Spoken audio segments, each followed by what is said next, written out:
ವಿಜಯಪುರದಲ್ಲಿ ಖಾಸಗಿ ಸಾರ್ವಜನಿಕ ಸಹಭಾಗಿತ್ವದಲ್ಲಿ ಪಿಪಿಪಿ ವೈದ್ಯಕೀಯ ಕಾಲೇಜು ಸ್ಥಾಪನೆ ವಿರೋಧಿಸಿ ಮತ್ತು ಸರ್ಕಾರಿ ಮೆಡಿಕಲ್ ಕಾಲೇಜು ಸ್ಥಾಪನೆಗೆ ಆಗ್ರಹಿಸಿ ನಡೆದ ಹೋರಾಟದಲ್ಲಿ ಬಂಧಿತರಾಗಿದ್ದ 6 ಜನ ಹೋರಾಟಗಾರರಿಗೆ ಜಾಮೀನು ಸಿಕ್ಕಿದ್ದು, ಸಂಜೆ ಬಿಡುಗಡೆಯಾಗುತ್ತಿದ್ದಂತೆ ಮೆರವಣಿಗೆ ಮೂಲಕ ವಿಜಯೋತ್ಸವ ಆಚರಿಸಲಾಯಿತು.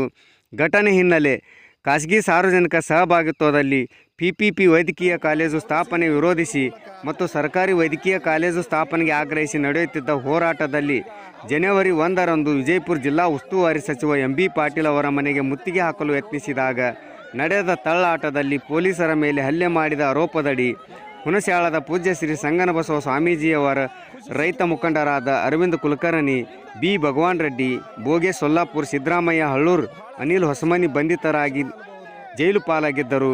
ಇದೇ ಪ್ರಕರಣದಲ್ಲಿ ಇನ್ನೂ 21 ಜನ ಹೋರಾಟಗಾರರ ವಿರುದ್ಧ ಕೊಲೆ ಯತ್ನ, ಸರ್ಕಾರಿ ಕರ್ತವ್ಯಕ್ಕೆ ಅಡ್ಡಿ, ಜೀವ ಬೆದರಿಕೆ ಪ್ರಕರಣ ದಾಖಲಾಗಿತ್ತು.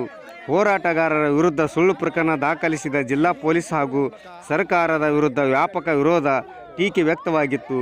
ಹೋರಾಟದ ಹಿನ್ನೆಲೆಯಲ್ಲಿ ಸ್ವತಃ ಮುಖ್ಯಮಂತ್ರಿ ಸಿದ್ದರಾಮಯ್ಯನವರೇ ವಿಜಯಪುರದಲ್ಲಿ ಜನವರಿ 9ರಂದು ವಿಜಯಪುರಕ್ಕೆ ಸರ್ಕಾರಿ ಮೆಡಿಕಲ್ ಕಾಲೇಜು ಮಂಜೂರು ಮಾಡುತ್ತೇನೆಂದು ಘೋಷಣೆ ಮಾಡಿದರು. ವರದಿ ಸಮಯ TK ನ್ಯೂಸ್, ವಿಜಯಪುರ.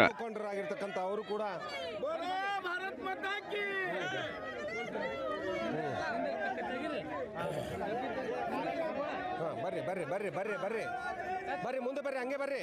ಹಾಗೆ ಈಗ ನೋಡ್ತಾ ಇದ್ದೀರಿ, ಸ್ವಲ್ಪ ಸೈಡ್ ಬನ್ನಿ, ಸೈಡ್ ಬನ್ನಿ, ಸೈಡ್ ಈಗ ಹೋರಾಟಗಾರರು ಕೂಡ ಇಲ್ಲಿ ತುಂಬಾ ಇದ್ದಾರೆ.